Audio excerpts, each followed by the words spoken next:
नमस्कार दोस्तों, मैं हूं आचार्य संजय शर्मा। कहते हैं कि आप सबको धनतेरस की शुभकामनाएं। और कहते हैं कि समुद्र के अंदर से जो है 14 रत्न प्राप्त हुए थे।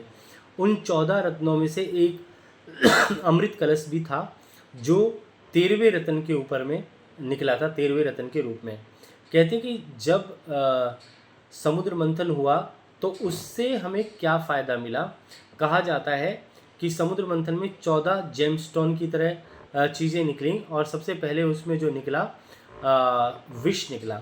विष्णु पुराण के अनुसार जब महर्षि दुर्वासा किसी कारणवश श्रीहीन हो गया, उस वक्त जो है दुर्वासा ने श्राप दिया था, और देवता ने देखा कि हमारे पास धन की कमी हो गई है, और वो सब के सब जो है भगवान विष्णु के पास चले गए। और उस वक्त भगवान विष्णु ने समुद्र मंथन का उपाय बतलाया।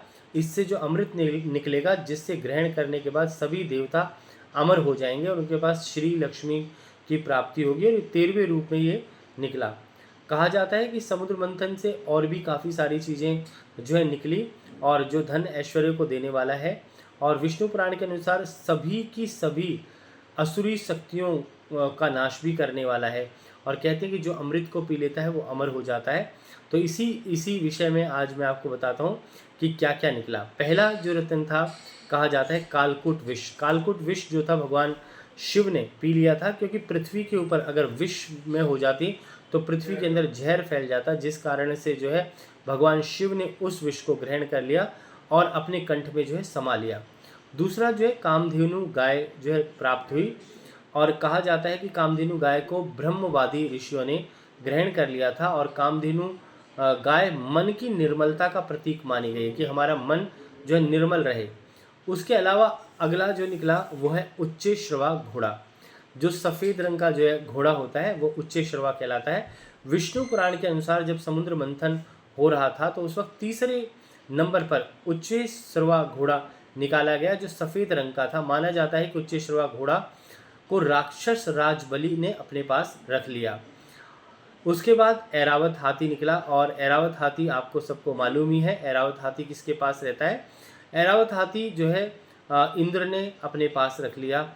और कौसंधुम मणि, जिसको हम कौसंधुभवी मणि भी बोलते हैं, तो वो जो है भगवान विष्णु के हृदय में सदा धड़कती रहती है, और उन्होंने अपने हृदय के अंदर उसको समा लिया।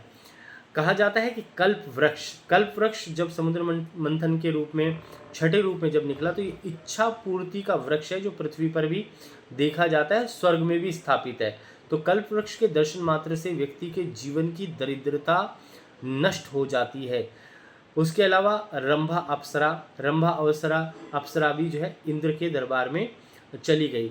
रंभा जो निकली वो 7वें रूप में निकली, और मोहिनी भी 7वें रूप में निकली, उसको मोहिनी भी कहते हैं।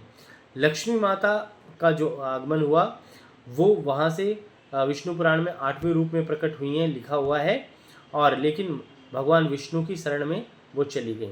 वारुणी, जिसको हम मद भी कहते हैं, मदिरा भी कहते हैं, तो वो भी जो है समुद्र मंथन से 9वें रूप में निकली। ये देवी की तरह ही निकली, और वारुणी राक्षस ने ले ली, राक्षसों के पास जो है वारुणी चली गई। चंद्रमा समुद्र मंथन के रूप में 10वें रूप में निकले। मान्यता है कि भगवान शिव के मस्तक पर जो धारण है चंद्रमा शीतलता का प्रतीक है।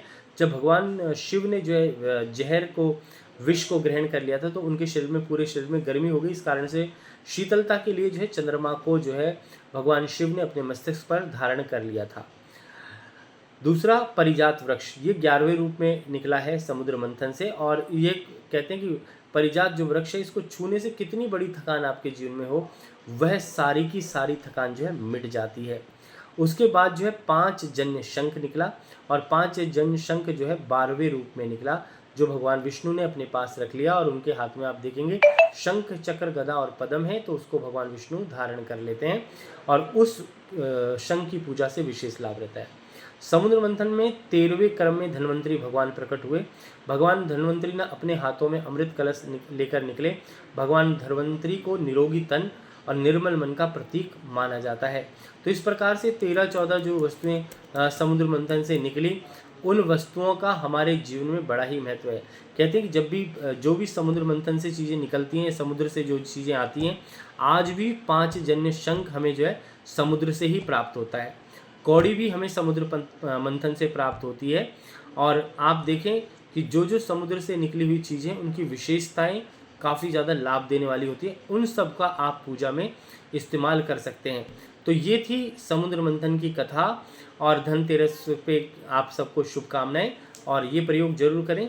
नमस्कार। और कहते हैं माँ लक्ष्मी को जो है ये सब चीज़ें अर्पित करें, भगवान विष्णु को अर्पित करें। गणेश, लक्ष्मी, कुबेर और विष्णु जी की पूजा आज के दिन करी जाती है। आप सबको धनतेरस की शुभकामनाएं। आपका जीवन मंगल में रहे। धन्यवाद। मैं हूँ आचार्य संजय शर्मा।